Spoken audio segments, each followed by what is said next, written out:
ကျွန်တော်ရောက်နေတာဘယ်နေရာလဲဆိုတော့ကိုကြည့်လိုက်တာနဲ့လူတော်တော်များများလည်းသိကြမှာပါဒီနေရာမှာလမ်းလျှောက်မယ်ကံရည်ပင်ကိုငေးကြည့်ခဲ့ပူမယ်အချို့လူတွေဆိုရင်ခုံဖူးတဲ့အချစ်ဇလန်းတွေတောင်ဒီနေရာမှာရှိခဲ့ကြမှာပါ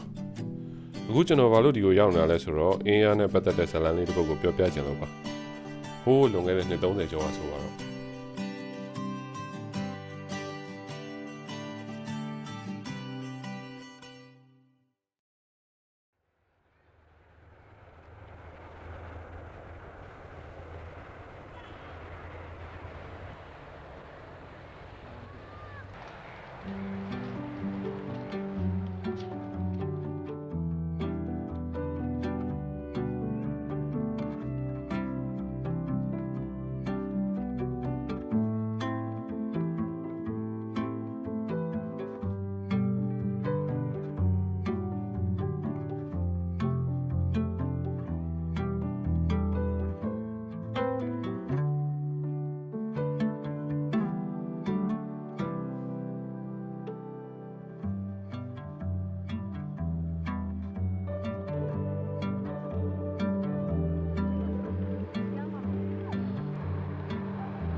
အခုလိုမျိုးလူတွေရှုပ်ထွေးစီကားလာတဲ့ရန်ကုန်မြို့ကြီးကိုတက္ကသိုလ်တက်ဖို့ရည်ရွယ်ချက်နဲ့ရောက်လာခဲ့တဲ့သူ့ရဲ့နာမည်ကမောင်လူအေးတဲ့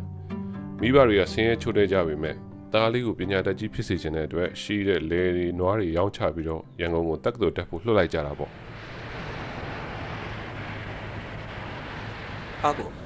ဒါအင်းရလေဗျာတက္ကသိုလ်ကမဟုတ်ဘူးကျွန်တော်တို့ location လွဲနေပြီတွေ့တော့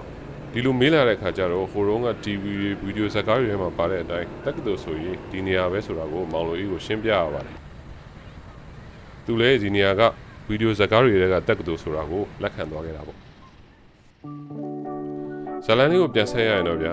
ဒီတက္ကသိုလ်မှာပဲမောင်လိုအေးတယောက်မိန်းကလေးတယောက်နဲ့အမှန်ပတင်ဆုံခဲ့ကြပါတယ်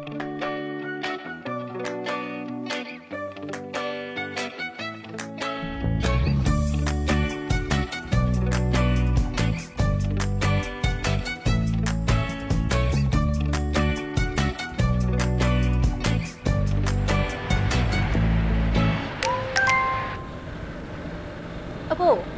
ဒီလောက်လူရှင်းနေအောင်တိုက်မိတာမဟုတ်သေးဘူးထင်တယ်နော်အရင်ခေတ်ကဗီဒီယိုထဲမှာဆိုရင်မင်းသားနဲ့မင်းကြီးတွေ့ချင်ဒီလိုပဲတိုက်မိကြတာဗျာဒီတစ်ခါတော့မောင်လူအေးရှင်းပြလိုက်တဲ့အတွက်ကျွန်တော်ရှင်းပြရတက်တာသွားခဲ့ပါတယ်ဇလန်လေးကိုပြန်ဆက်ရရင်တော့အင်းရကိုအမြဲလာတတ်တဲ့တထေသမီးလေးနဲ့အင်းရနာကယောက်ျားလေးဆောင်တစ်ခုမှနေတဲ့မောင်လူအေးတို့ချစ်သူတွေဖြစ်သွားခဲ့ကြပါတယ်အင်းရကအကျော်ဆိုင်တွေကလည်းသူတို့နှစ်ယောက်အတွက်အောင်သွယ်တော်တွေဖြစ်ခဲ့တာပေါ့ဒါကတော့1990ကျော်နှစ်များစီကအင်းရပါ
အပြင်မှာပဲဖြစ်ဖြစ်ဇလန်းထဲမှာပဲဖြစ်ဖြစ်နှစ်တွေဘလောက်ပြောင်းပြောင်းတထေးသမီးနဲ့ဆင်းရဲသားဆိုတာကမညားကြတာများပါတယ်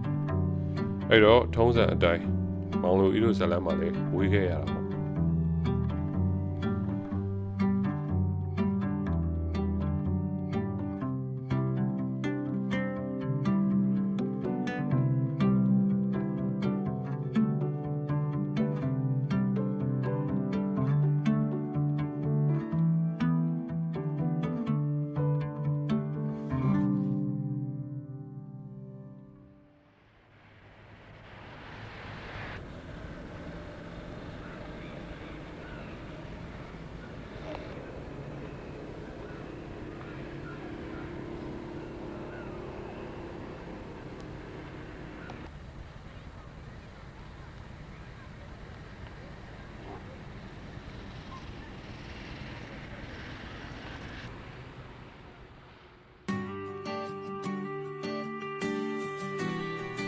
အခုကျွန်တော်တို့ကြည့်ခဲ့ရတာကတော့90ကျော်နှစ်များစီကအင်းရပါ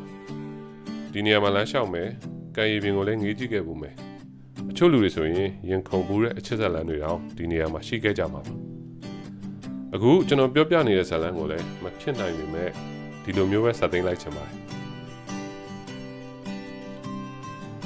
တထေးသမီးနဲ့ဆင်းရဲသားလေးတို့ညားသွားတယ်ဆိုတဲ့စသိမ်းမျိုးနဲ့ပေါ့